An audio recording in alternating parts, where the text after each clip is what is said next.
The hidden allegories of thought power to fully grasp the principles of thought vibration. We must move beyond abstract theory and into the realm of metaphor, the language of the subconscious. Atkinson's work, though rooted in early 20th century thought, draws upon archetypal wisdom found in ancient myths, esoteric traditions, and the natural world itself. These symbolic narratives serve as mirrors, reflecting back to us the invisible dynamics of mental magnetism in ways that pure logic cannot. The Alchemist's Laboratory, transmuting thought into gold, one of the most potent metaphors for Atkinson's philosophy is the ancient art of alchemy, where medieval alchemists sought to turn base metals into gold. The true transmutation was always an inner wonder, purification of the soul. In the same way, thought vibration presents the mind as a crucible where raw, chaotic thoughts are refined into focused intention. Consider the alchemist at work. He does not merely wish for gold. He understands that lead must first be dissolved, purified, and subjected to precise temperatures before its essence can shift. So too with thought. A passing desire is like unrefined ore. It holds potential, but without the fires of concentration and the waters of emotional conviction, it remains inert. The gold of manifestation is not seized from the outside, but coaxed forth from within, through the patient application of mental and spiritual discipline. This allegory also reveals why so many fail to harness the law of attraction effectively. They seek the end result without enduring the necessary dissolution of old mental patterns, the lead of doubt, fear, and distraction that must be burned away. The gardener and the seeds, cultivating mental fertility. Another powerful symbol is the garden. Thoughts like seeds carry within them the latent potential of entire realities. But not all seeds flourish. Some are planted in shallow soil, half-hearted affirmations spoken without belief. Others are choked by weeds, the invasive thoughts of worry and contradiction. Still others are sown in barren ground, a mind hardened by cynicism or resignation. Atkinson's teaching here echoes the parable of the sower. The quality of the soil determines the yield. A gardener does not plant a seed one day and uproot it the next in frustration. He tends, waters, and protects it, knowing that growth operates on its own timeline, unseen until the moment of sprouting. Similarly, a thought seed, whether of prosperity, health, or love, must be nurtured with repetition, emotional resonance, and patience. This metaphor also illuminates the danger of competing crops. A mind that sows both abundance and scarcity will reap a tangled harvest. The gardener must choose which seeds to cultivate and which to pluck out before they take root. The spider's web, the interconnectedness of vibrations, few images capture the subtlety of thought, vibration as vividly as the spider's web. To the untrained eye, the web appears delicate, almost insignificant. Yet to the spider, it is a finely tuned instrument, transmitting the slightest tremor of a trapped fly or a gust of wind.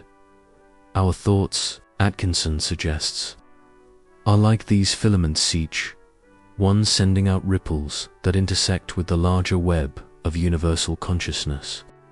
A thought of anger does not merely affect the thinker. It reverberates outward, influencing others, attracting resonant energies, and reinforcing its own pattern. Conversely, a thought of compassion strengthens the entire web, creating nodes of connection and reciprocity. This symbolism carries a warning and an invitation. The warning, carelessness with thought, is like thrashing in a web. It ensnares us further in chaos. The invitation, By observing our mental vibrations with the precision of a spider, we can learn to send out only those frequencies that weave the reality we desire. The river and the stone. Persistence over force. A river does not cut through rock by sheer power, but by persistence. Drop by drop, moment by moment, the water flows, and over time, even the hardest stone yields to its gentle, unrelenting pressure. So it is with thought. Many abandon their mental disciplines because they expect immediate, dramatic results. But Atkinson emphasizes that the most profound transformations occur gradually, through the steady repetition of aligned thought and feeling. A single visualization of success does little, just as a single drop of water leaves no mark on stone. But 1,000 visualizations, 1,000 emotional reinforcements. Over time, they carve canyons of change into the bedrock of reality. This metaphor also dispels the myth of efforting one's way into manifestation. The river does not strain. It simply follows its nature. Likewise, the mind that has truly internalized a new vibration does not force outcomes, but allows them to unfold organically, as naturally as water finding its path downstream. The mirror. Universe, reflections of the inner world. Finally, we come to the most haunting of Atkinson's symbolic narratives, the world as a mirror. This is not a passive reflection, but an active, dynamic one, a universe that does not merely show us who we are, but responds to who we are. If we stand before a mirror with a scowling face, we do not blame the glass for reflecting our expression back at us. Yet in life, we often curse our circumstances without recognizing that they are the echo of our inner state. The boss who seems unfairly critical, the lover who grows distant, the financial struggles that persist, these are not arbitrary punishments, but reflections of deeper vibrations, perhaps unworthiness, fear of abandonment, or a subconscious belief in lack. The mirror metaphor is humbling, but also liberating, for it means that the power to change our reflection lies not in attacking the glass, but in shifting our own countenance. Smile, and the mirror must smile back. The invitation of symbolism. These narratives are not mere poetic flourishes. They are maps to a hidden terrain. The alchemist, the gardener, the spider, the river. The mirror each offers a lens through which to view the otherwise invisible workings of thought, vibration. They remind us that the law of attraction is not a dry formula, but a living, breathing dialogue between mind and cosmos. Imagine, if you will, the mind as a great lantern suspended in the ether, its light invisible but radiant nonetheless. Around this lantern swarm clouds of possibility, events not yet solid, people not yet met, futures not yet walked. Each thought is a lens placed over this glowing center, tinting the light it casts into the world. With every new thought, the hue shifts, crimson with anger, sapphire with serenity, golden with hope, or shadowed with fear. As we walk through life, we are not merely stepping through space, we are illuminating our path with the colors we cast, drawing forward those potentials that match our light. William Walker Atkinson, though writing with the crispness of early 20th century clarity, weaves into his words stories that shimmer with symbolic force. He speaks often of the mind as a magnet hand, so let us follow that image deeper, into metaphor, into myth. In an ancient chamber beneath the world, there lies a forger place where thoughts become form. Each person, whether knowingly or not, sends their thoughts into this forge. Some arrive sharp and clear, others fuzzy and flickering. The forge accepts all. Their unseen smith's agents of the universal intelligence hammer and shape each thought, feeding it into the great machinery. that lifts ideas from the invisible realm into the tangible world. But here is the secret. The speed and strength with which these thoughts take shape depend not on the drama of the desire, but the purity of the vibration behind it. The more aligned the thought is with belief, emotion, and focused will, the faster the smith's work. The more conflicted, scattered, or doubting the source, the longer it smolders in potential.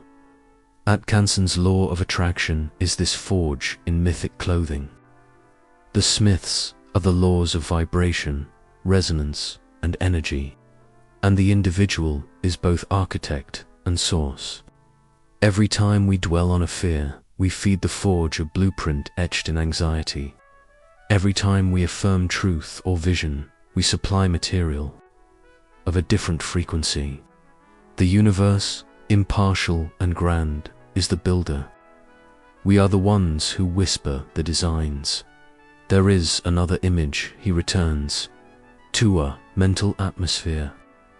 Picture your thoughts as tiny seeds of vapor, released every time your attention lingers. These vapors rise into your personal cloud of consciousness, forming a sort of aura, a weather system of your own making. As days and weeks pass, this cloud grows dense with accumulated emotion and perspective. Some walk beneath bright, clear skies, attracting warmth and vitality. Others drift beneath brooding thunderheads, inviting conflict or delay, and wonder why their path feels shadowed. The secret lies not in the sky above, but in the thought evaporation below.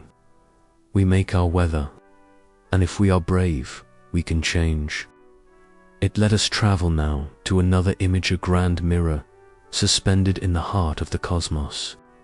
It reflects not the body, but the soul's posture. One stands before it and sees not who they are, but who they believe themselves to be. The doubter sees a world filled with rejection. The hopeful sees doorways where others see walls. The anxious find reason to retreat. The courageous uncover reasons to rise. The mirror does not lie. It reflects what the thinker vibrates. And through that reflection, the outer world takes form. Atkinson, beneath his measured tone, is drawing on a lineage of wisdom that stretches back through time. The Hermetic teachings of mentalism, the ancient Hindu idea that the universe is Maya, a dream of the divine. His law of attraction is not new, but a restatement of a perennial truth, that consciousness is primary and matter responds, that belief is the soil, thought is the seed, and reality is the harvest. But his symbolic brilliance emerges most strongly when he speaks of thought as a current. Imagine a vast sea, and every thought as a boat launched across it. Each carries within it the compass of belief and the wind of emotion. Some boats are sturdy, driven by conviction. Others drift aimlessly, buffeted by contrary winds of self. The ocean is not malicious, merely reflects the nature of each boat's launch. Some will reach the golden shores of manifestation, others will circle endlessly. To succeed is not to wish harder, but to build better vessels and to learn to steer. What Atkinson invites us into, then, is not a blind trust in the whimsical arrival of miracles, but the patient practice of energetic craftsmanship.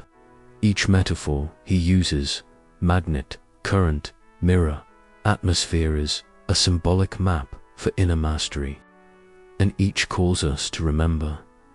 Nothing arrives that was not first permitted by the architecture of thought. He does not suggest, of course, that we can control every leaf on the tree of life, every gust of wind across its branches, but he insists, herein lies the transformative fire, that we determine the soil in which our tree grows. We choose the slope it faces, the light it receives, the nutrients it draws. We may not govern the storm, but we set our roots, we shape our canopy. We send our signals to the unseen. One final story then. Picture a great library hidden in the folds of Space Knot. A library of books, but of potential futures. Each corridor contains a life you might live, a set of circumstances that would unfold, if only your vibration matched the resonance of that hallway. Some corridors are filled with joy and abundance, others with challenge and stagnation. You wander this library, each moment with your thoughts. Where you dwell mentally determines which doors open. No guard stops you, only resonance allows entry. You cannot fake your way into the hallway of abundance while your vibration sings of lack. The doors are intelligent. They open only for truth. Atkinson, the quiet mystic in lawyer's clothing, hands us the key not to escape reality, but to engage it more profoundly. His metaphors are invitations to live deliberately, to harmonize with the invisible symphony playing behind the veil of matter. Through thought, he says, we become participants in this divine orchestron, mere listeners, but instrumentalists whose vibrations blend into the greater score of the cosmos. And so the question is not whether the law of attraction is working. It is always working. The only question is, what music are you composing with your mind?